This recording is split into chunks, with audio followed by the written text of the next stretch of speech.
வணக்கம் மக்களே.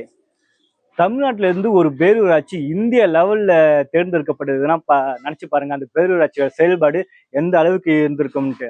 நாங்க கூட இந்த விஷயத்தை கேட்கும்போது தமிழ்நாட்டிலே மிக சிறந்த ஒரு பேரூராட்சியா இருக்கலாத்துக்கு இருக்கிற வாய்ப்புகள் இருக்கு அப்படிங்கிற ரீதியில தான் நினைச்சிட்டு இருந்தோம். அதுக்கப்புறம் தான் தெரிந்தது, இந்தியாவிலே சிறந்த 3 பேரூராட்சிகள்ல ஒரு பேரூராட்சியா நம்ம தமிழ்நாட்டை சார்ந்த ஒரு பேரூராட்சி தேர்ந்தெடுக்கப்பட்டுள்ளது அப்படிங்கிற நியூஸ் கேட்கும்போது மிகப்பெரிய அளவுல ஒரு சந்தோஷமாக இருந்தது.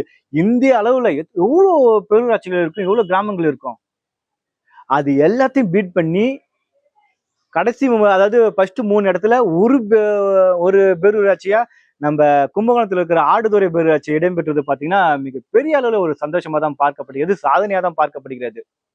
இப்ப நினைச்சு பாருங்க, இந்திய அளவுல ஒரு பேரூராட்சி நம்ம தமிழ்நாட்டு பேரூராட்சி தேர்ந்தெடுக்கு ஃபர்ஸ்ட் 3 இடத்துல. அந்த பேரூராட்சியோட தலைவர் யாருன்னு பாத்தீங்கன்னா ஸ்டாலின் அவர்கள் தான்.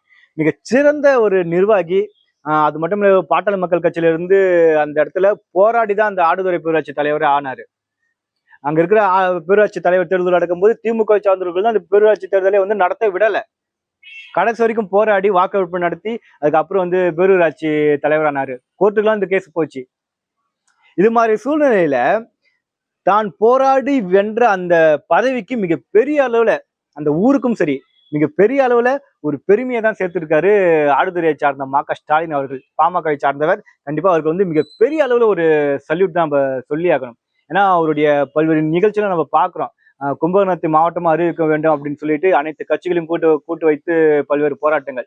அதுக்கப்புறம் பாத்தீங்கன்னா இலவச திருமணங்கள் சொல்லிட்டு 83 84 ஜோடிகளுக்கு நடத்தி வைத்தது. அதுக்கப்புறம் பல்வேறு கல்வி உதவி திட்டங்கள், இது மாதிரியான பல்வேறு விஷயங்கள் தொடர்ச்சியாவே செஞ்சுட்டு இருக்காரு தன்னுடைய தனிப்பட்ட நிதியில.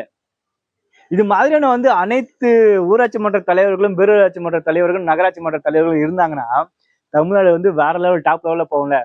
நீங்கள் செயல்படுத்துகின்ற திட்டங்கள் ஒழுங்கா மக்களிடம் சேர்ந்தாலே அந்த கிராமமே செழிப்பா இருக்குமே. இது மாதிரி லஞ்சம், ஆடுதுறை பேரூராட்சி மாதிரி லஞ்சம் எதுவுமே வாங்காம மிக சிறப்பாக செயல்படுங்க. கண்டிப்பா நீங்களும் இந்திய லெவலில் இல்லைன்னா கூட தமிழ்நாட்டு லெவலையாச்சும் ஒரு சிறந்த கிராமமா வாங்க. இந்த ஆடுதுறை பேரூராட்சியோட சாதனை இந்தியாவிலே முதல் 3 இடங்கள் அப்படிங்கிற ரீதியில சாதனை. அந்த சாதனையை பத்தி நீங்க என்ன நினைக்கிறீங்க கமெண்ட்ல சொல்லுங்க. அது அது அது மட்டும் இல்லாம ஸ்டாலினோட சிறப்பம்சங்கள், சிறப்பு குணாதிசயங்கள் ஏதாவது இருந்தா கூட கமெண்ட் சொல்லுங்க. அதை பத்தி நெக்ஸ்ட் வீடியோல நம்ம பேசலாம். நன்றி, வணக்கம்.